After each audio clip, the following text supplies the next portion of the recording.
Good morning, students. Today we are going to start with the chapter 3 of history, that is Kinship, Caste and Class, Earlier Societies, 600 BCE to 600 CE. In the previous chapters, we have seen that there were several changes were observed in the economic and political life of the people during this period. So it means that these changes have also brought some changes into the social life of the people also. Yes, it has brought some changes into the society also.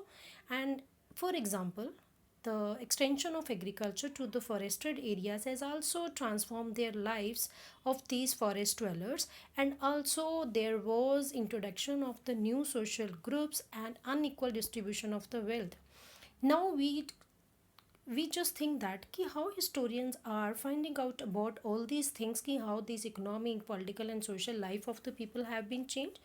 So historians are collection from the textual traditions, that is like Sanskrit text or the Buddhist text. So in this chapter we are going to see that ki how the social norms and the social behavior of the people have been changed. So this information these historians have collected from the Sanskrit and Buddhist texts, and mainly they focus on Mahabharata, that is Mahabharat. You already know that nowadays it has been again, this serial have been started on the television. So Mahabharata is the story of the set of cousins, those who fought with each other for land and for power.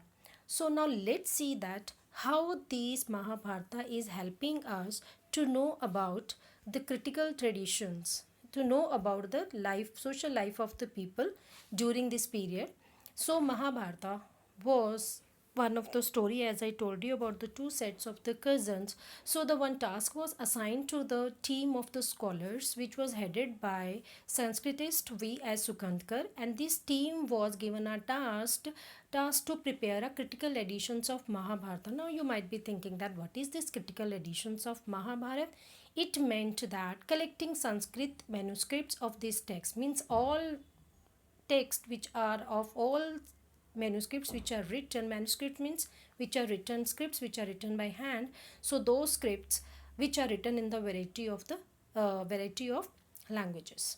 So this team worked out for very hard for 47 years, and then they came out with a version of several volumes of 13,000 pages of this text. So these two texts, they reveals two factors. The one factor was there was some similarities between the scripts which have been collected from the different parts of the continent, that is from Kashmir to Nepal in the north, and Kerala to Tamil Nadu in the south.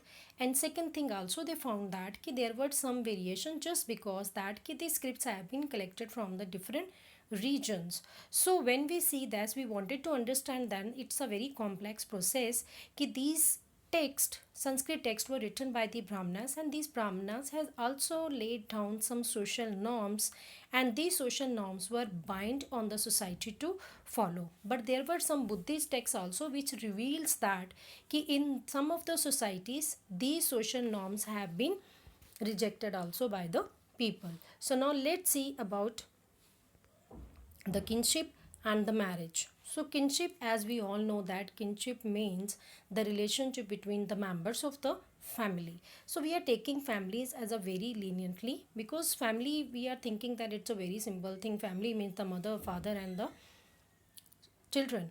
So when we talk about the families are not identical, not similar. It differs in the number of the members of the family. It also differs in the way the people live, they work and they share. So they, in the family, when we talk about, they share the same values, they share the same traditions, and even they are also sharing the same occupations also. So the sequence of the family, or we can say that the network of the family is, in the network of the family is known as relative, which is also known as king's folk. Fine. So now let us see that what is the ideal of patrilineal. Patrilineal means the relationship between the father and the son. So can we just realize that the relation, how this relationship in the kinship has also been changed? So when we talk about the Mahabharat, so Mahabharat is the story of, as I told you, the two cousins, two set of cousins. One was Kauravas and one was Pandavas. These both Kauravas and Pandavas, they belong to the one single family, that is Kurus, Kuru Janpada, which already we have just gone through in the last chapter. So ultimately, this conflict, as I told you, they fought over the land and fought over the power. So ultimately, this then conflict ended at the battle. At the end of ended in a battle in which the Pandavas won and the Kauravas were lost. This, so Petrilini means the after father, the throne, the father was succeeded by his son. So when we talk about patrilineal, means from father to son, means the succession of the property from father to the son. So it's not we are talking that in the all the ruling dynasties this has been the same system was followed, कि from father, if the father was ruling, so it means that next his son is only going to rule over that particular kingdom. But this was also change in some of the societies. When we talk about the sometimes it was also taken over by the brothers, and sometimes if brother is not there, so then from the family, that is the kinship group, may say any other member can also claim that throne. So now let's see that what is the rules of the marriage. So marriage, as I told you that in the marriage was very important for the continuity of the family. So when we were seeing that the son was regarded very very important for the continuity of the patrilineage. So the first of all we can see that which how many types of marriages were there. First of all, there was the endogamy. Endogamy means marriage within the kinship group. Fine, it means that within the caste or maybe within the same locality. And when we talk about exogamy, it means that marrying outside the caste. Then there was the third form of marriage, that was polygamy. Polygamy is the practice of marriage in which the men having several wives, and when we talk about polyandry, it is the practice of the woman having several husbands. So when we talk about, for example, we can take of polyandry the example that Draupadi, as she was the wife of 5 Pandavas, so that was called polyandry system.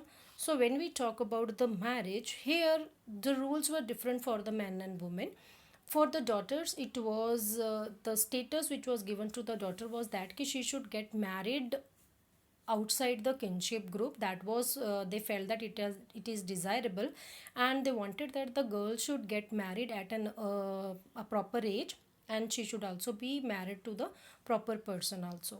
For that is why the practice of kanyadan was started. Kanyadan means donation of the daughter at the time of the marriage by the father. But as soon as the new towns started emerging, there was also changes in the life of the people in the society. The traders, those who were trading from one place to another place in the urban areas, now they started questioning about the social norms of the society, and they started challenging some of the questions that why people can't could marry outside the kinship group also. So due to then, the Brahmanas have formed the text called Dharam Sutras or Dharam Shastras, in which they have compiled the norms for the society, out of which very important was that Manusmriti. Manusmriti was compiled between 200 BC to 200 CE. And while the Brahmanas were the authors of these texts, they claim that their point of view is universally valid and everyone likely to follow these social norms. It's very interesting that Dharam Shastras and some Dharam Sutras were recognized as many as 8 different forms of the marriages, out of which 4 forms of marriages were declared good and 4 types of marriages were criticized. So students, now let's see the next topic, that is the Gotra of women. So Gotra means surname. You know this, we are also following the surname we follow na.